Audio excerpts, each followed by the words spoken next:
Hi ಎಲ್ರಿಗೂ welcome back to my YouTube channel. ನಾನು ಸೌಮ್ಯ. ಇವತ್ತಿನ ವ್ಲಾಗ್ನ ಶುರು ಮಾಡೋಕ್ಕೆ ಮುಂಚೆ ಇವತ್ತು ಒಂದು ಸ್ಪೆಷಲ್ ವಿಷಯ ಇದೆ, ಅದನ್ನು ಕೂಡ ನಿಮ್ಮ ಹತ್ರ ಶೇರ್ ಮಾಡ್ಕೊತೀನಿ. ಏನಪ್ಪ ಅಂದರೆ ಇವತ್ತು ನಾನು ಮತ್ತು ನಮ್ಮ ಫ್ಯಾಮಿಲಿ ಎಲ್ಲರೂ ಕೂಡ ಊರಿಗೆ ಹೊರಟಿದ್ದೀವಿ. ಏನಕ್ಕೆ, ಯಾವ ವಿಷಯ ಇದೆ, ಊರಲ್ಲಿ ಏನು ಸ್ಪೆಷಲ್ ಅನ್ನೋದನ್ನು ಕೂಡ ನಿಮಗೆ ತಿಳಿಸ್ಕೊಡ್ತೀನಿ. ಕಂಪ್ಲೀಟಾಗಿ ವಿಡಿಯೋ ನೋಡಿ. ಬನ್ನಿ ಇವತ್ತಿನ ಬ್ರೇಕ್ಫಾಸ್ಟ್ನ ರೆಡಿ ಮಾಡ್ಕೊಳ್ಳೋಣ. ಸಿಂಪಲ್ಲಾಗಿ ಕ್ವಿಕ್ಕಾಗಿ ಆಗುವಂಥ ಒಂದು ಶಾವಿಗೆ ಬಾತನ್ನ ಮಾಡ್ಕೊತಾ ಇದ್ದೀನಿ. ಅದಕ್ಕೆ ಒಂದು ಕಡಾಯಿಗೆ ಎಣ್ಣೆ, ಸಾಸಿವೆ, ಜೀರಿಗೆ, ಕಡಲೆಬೇಳೆ ಮತ್ತು ಉದ್ದಿನಬೇಳೆ ಹಾಕ್ಕೊಂಡು ಒಂದು 2 ರಿಂದ 3 ಹಸಿಮೆಣಸಿನ್ಕಾಯಿ, ಸ್ವಲ್ಪ ಕರಿಬೇವು, ಒಂದು ಸಣ್ಣದಾಗಿ ಕಟ್ ಮಾಡಿರೋಂಥ ಈರುಳ್ಳಿನ ಕೂಡ ನಾನು ಇವಾಗ ಸೇರಿಸ್ಕೊಂಡು ಫ್ರೈ ಮಾಡ್ಕೊತಾ ಇದ್ದೀನಿ. ಅದಕ್ಕೆ ಸ್ವಲ್ಪ ಉಪ್ಪು ಮತ್ತು ಒಂದು 1/4 ಟೀ ಸ್ಪೂನಷ್ಟು ಅರಿಶಿನ ಪುಡಿನೂ ಹಾಕ್ಕೊಂಡು ಫ್ರೈ ಮಾಡಿದ ನಂತರ ನಾನು ಕ್ಯಾರೆಟ್ ಮತ್ತು ಬೀನ್ಸ್ನ ಆಲ್ರೆಡಿ ಸ್ವಲ್ಪ ಬೇಯಿಸಿ ಎತ್ತಿಟ್ಕೊಂಡಿದ್ದೀನಿ. ಅದನ್ನು ಕೂಡ ಇವಾಗ ಸೇರಿಸ್ಕೊಂಡು 1 ಕಪ್ ಶಾವಿಗೆಗೆ 2 ಕಪ್ ಅಷ್ಟು ನೀರನ್ನ ಹಾಕ್ಕೊಂಡು ಚೆನ್ನಾಗಿ ಒಂದು ಕುದಿ ಬರೋ ತನಕ ಬೇಯಿಸ್ಕೊತಾ ಇದ್ದೀನಿ. ಅಷ್ಟರೊಳಗಡೆ ನನ್ನ ಮಗನಿಗೆ ಒಂದು ಡ್ರೈ ಫ್ರೂಟ್ಸ್ ಮತ್ತು ಹಣ್ಣುಗಳನ್ನೂ ಎಲ್ಲ ಹಾಕಿ ಒಂದು ಸ್ಮೂದಿನ ರೆಡಿ ಮಾಡ್ಕೊತಾ ಇದ್ದೀನಿ.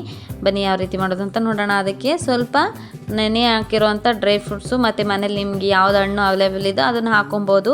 ನಾನು ಮಾವಿನ ಹಣ್ಣು ಮತ್ತು ಬಾಳೆಹಣ್ಣಿತ್ತು, ಅದನ್ನು ಕೂಡ ಹಾಕ್ಕೊಂಡು ಒಂದು 2 ರಿಂದ 3 ಡೇಟ್ಸು ಮತ್ತು ಸ್ವಲ್ಪ ಹಾಲು ಹಾಕ್ಕೊಂಡು ಫೈನ್ ಪೇಸ್ಟಾಗಿ ರುಬ್ಕೊಂಡು ಎತ್ತಿಟ್ಕೊಂಡ್ರೆ ಸೂಪರ್ ಟೇಸ್ಟಿಯಾಗಿರೋ ಹೆಲ್ತಿಯಾಗಿರೋ ಒಂದು ಸ್ಮೂದಿ ರೆಡಿ ಆಗೋಗುತ್ತೆ. ನಿಮ್ಮ ಮಕ್ಳಿಗೂ ಕೂಡ ಮಾಡಿ ಕೊಡಿ. ತುಂಬ ಫೀಲಿಂಗ್ ಆಗಿರುತ್ತೆ, ಡೇ ಫುಲ್ ಎನರ್ಜೆಟಿಕ್ ಆಗಿರ್ತಾರೆ. ಆ ಕಾರಣಕ್ಕೆ ಅವನಿಗೂ ಕೂಡ ಬೆಳಿಗ್ಗೆ ಟೈಮೇ ಮಾಡಿ ಕೊಡ್ತೀನಿ. ಅಷ್ಟರೊಳಗಡೆ ತಿಂಡಿನೂ ಕೂಡ ರೆಡಿ ಆಗೋಗಿದೆ. ನೋಡಿ ಯಾವ ರೀತಿ ಉದ್ರಿಯಾಗಿ ಸೂಪರಾಗಿ ಬಂದಿದೆ ಅಂತ. ನನ್ನ ಮಗನಿಗೂ ಕೂಡ ಲಂಚ್ ಬಾಕ್ಸ್ ಎಲ್ಲ ಪ್ಯಾಕ್ ಮಾಡಿ ಅವನಿಗೂ ತಿಂಡಿ ಎಲ್ಲ ಮಾಡಿಸಿ ಅವ್ರ ಅಪ್ಪನೇ ಇವತ್ತು ನಾನೇ ಸ್ಕೂಲ್ಗೆ ಡ್ರಾಪ್ ಮಾಡ್ತೀನಿ ಅಂತ ಹೊರಟ್ರು. ಅವ್ರ ಅಪ್ಪ ಇದ್ದಿದ್ದ ದಿನ ಅಂತೂ ನಾವು ಅವಶ್ಯಕತೆನೇ ಇರಲ್ಲ ಅವನಿಗೆ, ಅವರೇ ಡ್ರಾಪ್ ಮಾಡಬೇಕು, ಅವರೇ ರೆಡಿ ಮಾಡಬೇಕು ಅಂತ ಇರ್ತಾನೆ. ಹಂಗಾಗಿ ಅವರೇ ರೆಡಿ ಮಾಡಿ ಸ್ಕೂಲ್ಗೂ ಕೂಡ ಅವರೇ ಡ್ರಾಪ್ ಮಾಡಿ ಬರ್ತೀನಿ ಅಂತ ಹೊರಟ್ರು. ಅಷ್ಟರೊಳಗಡೆ ನಾನು ಸ್ಮೂದಿ ಮಾಡಿದ್ನಲ್ವಾ, ನಾನು ಒಂದು ಗ್ಲಾಸ್ ಕುಡಿದ್ಬಿಟ್ಟು ನಮ್ಮ ಹಸ್ಬೆಂಡ್ ಬರೋ ಅಷ್ಟರೊಳಗಡೆ ಅವ್ರಿಗೂ ತಿಂಡಿ ಎಲ್ಲ ಹಾಕಿ ರೆಡಿ ಮಾಡಿಟ್ಟಿದ್ದೆ. ಅವರು ತಿಂಡಿ ಎಲ್ಲ ಮುಗಿಸಿ ಕೆಲ್ಸಕ್ಕೆ ಕೊಟ್ಟರು. ನಾವು ಊರಿಗೆ ಹೋಗ್ತಾ ಇದ್ದೀವಿ, ಬಟ್ ಅವರು ಕೆಲಸ ಇರೋ ಕಾರಣ ಬರೋಕ್ಕಾಗಲ್ಲ, ನೀವು ಮಾತ್ರ ಹೋಗಿದ್ದು ಬನ್ನಿ ಅಂತ ಹೇಳಿದ್ರು. ಹಾಗಾಗಿ ನಾನು, ನನ್ನ ಮಗ ಮತ್ತು ನನ್ನ ತಮ್ಮ ಮಾತ್ರ ಇವತ್ತು ಊರಿಗೆ ಹೋಗ್ತಾ ಇದ್ದೀವಿ. ಜೊತೆಗೆ ಇನ್ನೂ ಒಂದಿಬ್ಬರು ಆ್ಯಡ್ ಆಗ್ತಾರೆ. ಅವರು ಯಾರು ಅನ್ನೋದನ್ನ ನಾನು ನಿಮಗೆ ತಿಳಿಸ್ತೀನಿ. ಕಂಪ್ಲೀಟಾಗಿ ವಿಡಿಯೋನ ನೋಡ್ತಾ ಇರಿ. ಮದುವೆ ಇರೋ ಕಾರಣ ಸ್ಯಾರಿ ಮತ್ತು ನನ್ನ ಮಗನಿಗೆ ಯಾವುದೆಲ್ಲ ಡ್ರೆಸ್ ಬೇಕು ಅನ್ನೋದನ್ನು ಕೂಡ ಎಲ್ಲನೂ ಎತ್ತಿಟ್ಕೊಂಡು ಅರೇಂಜ್ ಮಾಡ್ಕೊತಾ ಇದ್ದೆ ಇವಾಗ. ಬಳೆಗಳು, ಸರಗಳು, ಏನೇನೆಲ್ಲ ಆಕ್ಸೆಸರೀಸ್ ಬೇಕೋ ಅದನ್ನು ಕೂಡ ಅರೇಂಜ್ ಮಾಡಿ ಎತ್ತಿಟ್ಕೊಂಡಿದ್ದೀನಿ. ಈ ಮದುವೆ ಅಥವಾ ಫಂಕ್ಷನ್ ಅಂತ ಬಂದ ತಕ್ಷಣ ನಮ್ಮ ಹೆಣ್ಮಕ್ಳಿಗೆ ಎಲ್ಲನೂ ಬಳೆಗಳೆಲ್ಲ ಅರೇಂಜ್ ಮಾಡಿ ರೆಡಿ ಮಾಡಿಕೊಂಡು ಡ್ರೆಸ್ಸು ಯಾವ್ದ್ಯಾವ್ದು ಹಾಕ್ತೀವಿ ಅಂತ ಫಸ್ಟೇ ಪ್ರೀ ಪ್ಲಾನ್ ಮಾಡ್ಕೊಂಡ್ಬಿಟ್ರೆ ರೆಡಿ ಆಗುವಾಗ ತಲೆನೋವೇ ಇರಲ್ಲ. ಹಾಗಾಗಿ ಎಲ್ಲನೂ ಕೂಡ ಪ್ಯಾಕ್ ಮಾಡಿ ಎತ್ತಿಟ್ಕೊಂಡಿದ್ದೀನಿ. ನನ್ನ ತಮ್ಮನೂ ಕೂಡ ಬರ್ತಾ ಇದ್ದೀನಿ ಅಂತ ಕಾಲ್ ಮಾಡ್ದೆ. ಹಾಗಾಗಿ ನನ್ನ ತಮ್ಮ ಮತ್ತು ನಾನು, ನಮ್ಮ ಅತ್ತೆ ಮಗಳು ಕೂಡ ಭೂಮಿಕಾ ಜಾಯ್ನ್ ಆಗ್ತಾ ಇದ್ದಾಳೆ. ನೋಡಿ, ಒಂದಿಬ್ರು ಆ್ಯಡ್ ಆಗ್ತಾರೆ ಅನ್ನಲ್ವಾ, ಅದರಲ್ಲಿ ಮೊದಲನೇ ಕ್ಯಾಂಡಿಡೇಟ್ ಇವರು. ಇನ್ನೊಬ್ರು ಕೂಡ ಬರ್ತಾರೆ, ಅವ್ರು ಇನ್ನೊಂದು 2 ಮಿನಿಟ್ಸ್ ಅಲ್ಲಿ ಅವರು ಆ್ಯಡ್ ಆಗ್ತಾರೆ. ಇವಾಗ ನಾನು, ನನ್ನ ಮಗ, ಭೂಮಿಕಾ ಮತ್ತು ನನ್ನ ತಮ್ಮ ಸದ್ಯಕ್ಕೆ ಹೊರಟಿದ್ದೀವಿ. ಈ ದೇವಸ್ಥಾನ ನೀವು ನೋಡಿರ್ತೀರ ಅನ್ಕೊಂಡಿದ್ದೀನಿ, ಅಥವಾ ನೀವು ಕೂಡ ಆ ದೇವಸ್ಥಾನಕ್ಕೆ ಹೋಗಿದ್ದೀರ ಅನ್ನೋದನ್ನ ಕಮೆಂಟ್ ಮೂಲಕ ತಿಳಿಸಿ. ಇವತ್ತು 2-3 ಸಲ ನಾವು ಆಂಜನೇಯನ ದರ್ಶನ ಮಾಡ್ಕೊಂಡಿದ್ದಾಯಿತು. ಆನ್ ದ ವೇ ಬರೋವಾಗ ಇನ್ನೂ ಒಬ್ರು ಆ್ಯಡ್ ಆಗ್ತಾರೆ ಅಂತ ಹೇಳದ್ನಲ್ವಾ, ಅವರೇ ಇವರು, ಭೂಮಿಕಾ ಅವರ ಅಮ್ಮ. ನಮ್ಮ ಅತ್ತೆ. ಎಲ್ಲರೂ ಕೂಡ ಇವಾಗ ಹೊರಟಿದ್ವಿ ಊರಿನ ಕಡೆಗೆ. ತುಂಬ ಖುಷಿಯಾಗಿರುತ್ತೆ, ಊರಿಗೆ ಹೋಗ್ಬೇಕು, ಎಲ್ಲರೂ ಸಿಗ್ತಾರೆ, ಎಲ್ಲರ ಜೊತೆನೂ ಟೈಮ್ ಸ್ಪೆಂಡ್ ಮಾಡ್ಬೋದು. ಒಂಥರ ಹ್ಯಾಪಿ ಫೀಲಿಂಗು. ಊರಿಗೆ ಹೋಗ್ತೀವಿ ಅಂದರೆ ಏನೋ ಒಂಥರ ಖುಷಿ. ಅಪರೂಪಕ್ಕೆ ಹೋಗ್ತಾ ಇರ್ತೀವಲ್ವ, ಹಾಗಾಗಿ ಸ್ವಲ್ಪ ಎಕ್ಸೈಟ್ ಆಗಿರ್ತೀವಿ. ಎಲ್ಲರೂ ಕೂಡ ನೋಡೋಕೆ ಸಿಗ್ತಾರೆ, ಎಲ್ಲರ ಜೊತೆ ಟೈಮ್ ಸ್ಪೆಂಡ್ ಮಾಡ್ಬೋದು ಅಂತ. ಊರಿಗೆ ಹೋಗ್ಬೇಕು ಅಂದ್ರೆ ಏನೋ ಒಂದು ಸ್ವಲ್ಪ ಸ್ಪೆಷಲ್ ಆಗಿ ಫೀಲ್ ಆಗ್ತಾ ಇರುತ್ತೆ ನಮಗೆ. ನೈಟ್ ಟ್ರಾವೆಲ್ ಮಾಡ್ತಾ ಇರೋದ್ರಿಂದ ಆಲ್ಮೋಸ್ಟ್ 3 hours ಆಗುತ್ತೆ ನಮ್ಮ ಊರಿಗೆ ಹೋಗೋದಕ್ಕೆ ಜರ್ನಿ. ಕಂಪ್ಲೀಟಾಗಿ ವಿಡಿಯೋನ ನೋಡಿ ನೆಕ್ಸ್ಟ್ ಡೇ ಅಪ್ಡೇಟ್ನು ಕೂಡ ನಾನು ಇದೇ ವಿಡಿಯೋದಲ್ಲಿ ಶೇರ್ ಮಾಡ್ಕೊತಾ ಇದ್ದೀನಿ. ನೈಟು ನಾವು ರೀಚ್ ಆಗೋಕ್ಕೆ ಆಲ್ಮೋಸ್ಟ್ 10 o'clock ಆಗಿಬಿಟ್ಟಿತ್ತು. ಹಾಗಾಗಿ ಎಲ್ಲ ಊಟ ಎಲ್ಲ ಮುಗಿಸಿ ಟಯರ್ಡ್ ಆಗಿದ್ದರಿಂದ ಬೇಗ ಎಲ್ಲ ಮಲ್ಕೊಂಡ್ಬಿಟ್ವಿ. ಇನ್ನು ಬೆಳಿಗ್ಗೆಗೆ ಎದ್ದು ನಾವು ರೆಡಿಯಾಗಿ ಮದುವೆಗೆ ಅಟೆಂಡ್ ಆಗಬೇಕಿತ್ತು. ಹಾಗಾಗಿ ಅವ್ರ ಮನೆ ಹತ್ರ ಅಂತೂ ನೋಡೋದಕ್ಕೂ ಸುತ್ತಮುತ್ತ ಜಾಗ ಅಂತೂ ತುಂಬಾ ಚೆನ್ನಾಗಿರುತ್ತೆ. ನಮಗೆ ಅಲ್ಲೆಲ್ಲ ಹೋದಾಗ ಏನೋ ಒಂಥರ ಖುಷಿ ಆಗುತ್ತೆ. ಊರ ಕಡೆ ಇಲ್ಲಿ ರೂಮಲ್ಲಿ ಕೂಡ ಆಗ್ತಂಗಿರುತ್ತೆ, ಅಲ್ಲಿ ಕಂಫರ್ಟಬಲ್ ಫ್ರೀಯಾಗಿ ಆಟ ಆಡ್ಕೊತಾ ಇರ್ತಾನೆ. ನಮ್ಮ ದೊಡ್ಡತ್ತೆ ಮನೆಗೆ ನಾವು ಇವತ್ತು ಬಂದಿದ್ದೀವಿ.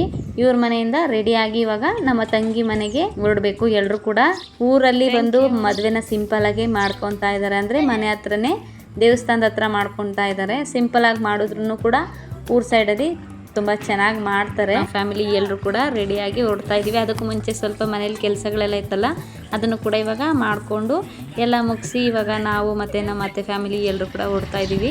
ಎಲ್ಲರೂ ಕೂಡ ರೆಡಿಯಾಗಿದ್ದಾಗಿದೆ ಆಲ್ಮೋಸ್ಟು. ಸೊ ನಾನು ಈ ರೀತಿ ಕಾಣಿಸ್ತಾ ಇದ್ದೀನಿ. ಗ್ರೀನ್ ಸ್ಯಾರಿ ಮತ್ತು ಪರ್ಪಲ್ ಬ್ಲೌಸ್ ಹಾಕ್ಕೊಂಡು ಆಲ್ಮೋಸ್ಟ್ ಎಲ್ಲ ಆಕ್ಸೆಸರೀಸ್ ಎಲ್ಲ ತಂದಿದ್ನಲ್ಲ ಅದನ್ನು ಕೂಡ ಹಾಕ್ಕೊಂಡು ರೆಡಿಯಾಗಿದ್ದೀನಿ. ರೆಡಿಯಾಗಿ ಎಲ್ಲರೂ ಕೂಡ ಹೊರಟಿದ್ದಾಯಿತು. ನನ್ನ ತಮ್ಮ ಮತ್ತು ನಮ್ಮ ಅತ್ತೆಯಂದಿರಿಬ್ಬರು, ನನ್ನ ಮಗ ಮತ್ತು ನಾನು ಅಷ್ಟೇ. 1/2 ಅವರ್ ಆಗುತ್ತೆ ಅಲ್ಲಿಂದ ಅಲ್ಲಿಗೆ ಟ್ರಾವೆಲು. ಸೊ ಫೈನಲಿ ನಾವು ಕೂಡ ಮದುವೆ ಮನೆಗೆ ಬಂದಿದ್ದಾಯಿತು. ದೇವಸ್ಥಾನದ ಹತ್ರ ಮದುವೆ ಆಗ್ತಾ ಇರೋದ್ರಿಂದ ಅಲ್ಲೇ ಎಲ್ಲ ಚಪ್ರ ಎಲ್ಲ ಹಾಕಿ ಅರೇಂಜ್ಮೆಂಟ್ಸ್ ಎಲ್ಲ ಮಾಡ್ಕೊಂಡಿದ್ರು. ಸೊ ಆಲ್ಮೋಸ್ಟ್ ಎಲ್ಲ ರೆಡಿ ಆಗಿದ್ದರು ಎಲ್ಲರೂ ಕೂಡ. ಬಟ್ ಪರವಾಗಿರಲಿಲ್ಲ, ಇನ್ನೂ ದಾರೆಲ್ಲ ಆಗಿರಲಿಲ್ಲ, ಇನ್ನು ತಾಳಿ ಕಟ್ಟೋ ಶಾಸ್ತ್ರ ಇನ್ನೂ ಕೂಡ ಆಗಿರಲಿಲ್ಲ. ನಾವು ಹೋಗಿ ಒಂದು 15 ನಿಮಿಷ ಆದಮೇಲೆ ತಾಳಿ ಎಲ್ಲ ಕಟ್ಟಿದ್ದು. ಸೊ ಹಾಗಾಗಿ ನಾವು ದಾರೆ ಎಲ್ಲ ಎರೆದು ಮತ್ತು ಅಕ್ಷತೆ ಎಲ್ಲ ಹಾಕಿ ಊಟ ಮಾಡೋಕ್ಕೆ ಅಂತ ಹೊರಡ್ತಾ ಇದ್ವಿ. ಸೊ ಲೇಟ್ ಆಗುತ್ತೇನೋ ಅಂದ್ಕೊಂಡ್ವಿ, ಇಲ್ಲ ಕರೆಕ್ಟ್ ಟೈಮ್ಗೆ ಬಟ್ ರೀಚ್ ಆಗಿದ್ವಿ. ಮದುವೆ ಶಾಸ್ತ್ರ ಎಲ್ಲ ಮುಗ್ದಿತ್ತು. ಇವಾಗ ಮದುವೆ ಊಟ ಮಾಡೋ ಸಮಯ ಬಂತು. ಸೊ ವೆಯ್ಟ್ ಮಾಡ್ತಾ ಇದ್ವಿ, ಹೊಟ್ಟೆ ಬೇರೆ ಹಸಿತಾ ಇತ್ತು. ಎಲ್ಲರೂ ಕೂಡ ಬಂದಿದ್ವಿ ಊಟ ಮಾಡೋದಕ್ಕೆ.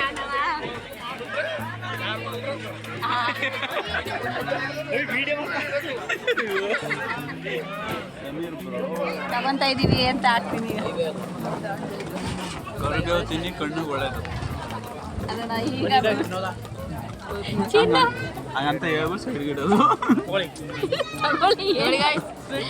ಉಳ್ಳಾಗಡ್ಡಿ ಕೂಸ್ಲ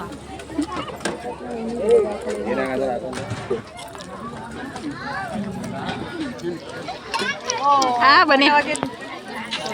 ವಿಡಿಯೋಗ್ರಾಫರ್ ಅವರು ಬೇಡ, ಇವ್ರ ನಾನೇ ಅಲ್ಲ ಇಡಿ.